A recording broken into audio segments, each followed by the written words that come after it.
பரமார்த்த குறுக்கதைகள் பாகம் 10 வாடகை மாடு. ஒரு சமயம் பரமார்த்த குரு வெகு தொலைவிலிருந்த ஓர் ஊருக்கு போக வேண்டியிருந்தது.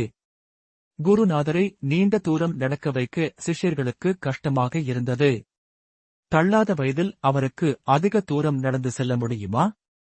அன்பான சிஷ்யர்கள் 5 பேர் இருந்தாலும் அவர் அப்படியெல்லாம் சிரமப்படலாமா? ஆகவே அவர்கள் கலந்து பேசி ஒரு மாட்டை வாடகைக்கு பேசி ஓட்டிக் கொண்டு வந்தார்கள். குருநாதர் அந்த மாட்டின் மேல் ஏறிக்கொள்ளலாம், சிஷ்யர்கள் அவரை பின் தொடர்ந்து செல்லலாம் என்பது அவர்கள் திட்டம்.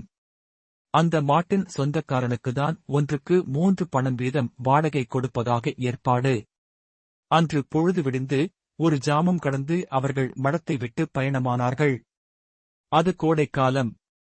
கொளுத்தும் வெயிலில் குருவும் சிஷ்யர்களும் சீக்கிரமே களைப்படைந்து போனார்கள்.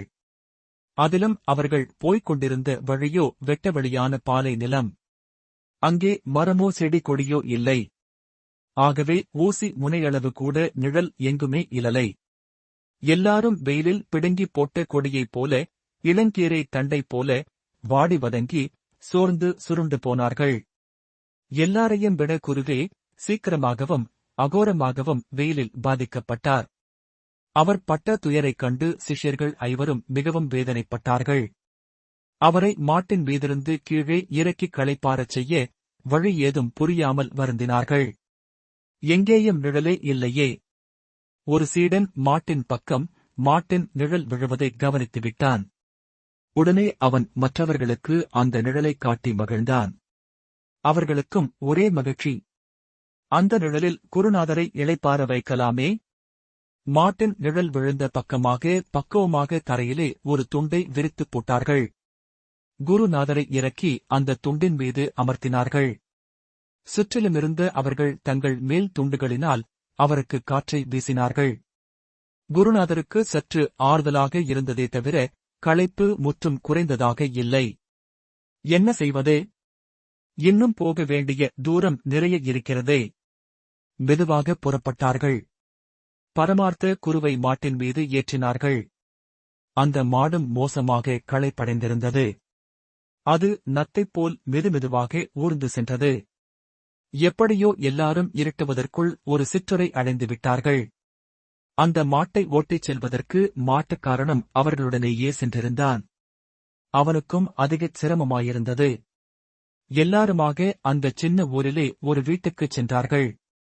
அந்த மாட்டுக்காரனை தங்க வைத்தார்கள். அன்றைய வாடகையாக 3 பணத்தை மறவாமல் கொடுத்தார்கள். அந்த பணம் தனக்கு போதாது என்று முரண்டு பிடித்தான் மாட்டுக்காரன்.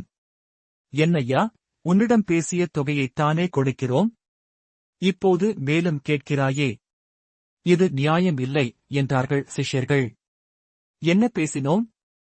யோசித்துப் பாருங்கள் என்றான் மாட்டுக்காரன். நீதான் சரியாக நினைத்துப் பார்க்க வேண்டும். மாட்டுக்கு ஒரு நாள் வாடகை 3 பணம் தானே பேசினோம். அதை நான் மறுக்கவில்லையே.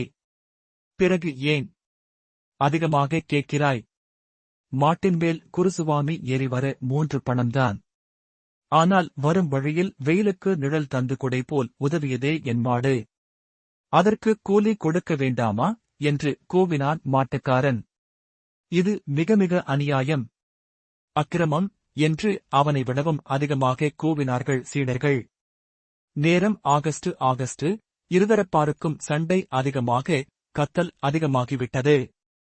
அவர்கள் போட்ட கூச்சல் சுற்றியிருந்தவர்கள் காதுகளை செவிடாக்கியது. ஆண்களும் பெண்களுமாக, சிறியவர்களும் பெரியவர்களும் அங்கே கூட்டமாக கூடிவிட்டார்கள். அந்த ஊர்க்காரர்களில் ஒருவன் அவர்களை அடக்கிச் சமாதானப்படுத்தி நியாயம் சொல்ல முன் வந்தான். முதலில் அவன் 2 தரப்பாரையும் நோக்கி, சண்டையை நிறுத்துங்கள். உங்கள் சங்கதிகளை என்னிடம் சொல்லுங்கள். நான் பொதுவாக இருந்து நியாயம் சொல்கிறேன். நான் சொல்கிற தீர்ப்புக்கு நீங்கள் கட்டுப்பட வேண்டும். இதற்கு நீங்கள் உடன்படுகிறீர்களா? அதைச் சொல்லுங்கள் முதலில் என்றான் நியாயம் கூற வந்தவன். ஒரு பட்சமாக இல்லாமல் பச்சாதாபம் பார்க்காமல் நியாயம் சொல்லுங்கள். நிச்சயம் நாங்கள் சம்மதிக்கிறோம் என்று அவர்கள் ஒப்புக்கொண்டார்கள்.